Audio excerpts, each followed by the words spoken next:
Hello, dear viewers. Today, we're going to talk about the life and career of Yagmur Yuksel, who has already become a prominent figure on Turkish television.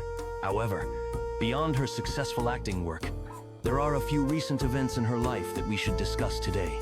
Yagmur Yuksel is known for keeping the details of her personal life private.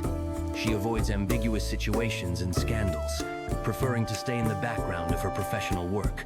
But, as often happens with public figures, gossip and speculation have found their way to her. One such topic that attracted attention was the on-screen couple Dilan and Baran from the series Bloodflowers. Fans began to speculate about a possible romantic relationship between the actors off-screen. However, it is known that Barıs Baktas, who played Baran, is married, and there has been no official confirmation of a romance with Yagmur. The actress herself has stated that she has not fallen in love yet and hopes to find a fairy tale love. Just like in the series, at the moment, Yagmur is dedicating much of her time to improving her acting skills. And in her free hours, she enjoys spending time with family and friends, listening to music, and reading books.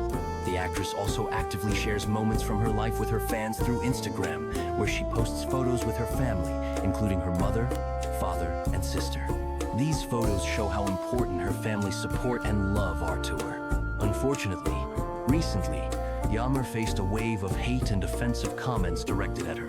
However, she decided not to stay silent and filed a complaint with the authorities, expressing her intention to protect her reputation in court. The actress's lawyer stated that several profiles spreading offensive remarks have already been blocked. Following this, Barıs Baktas also published a statement saying that he would also protect his rights against those who publish indecent content about him. Thank you for joining us.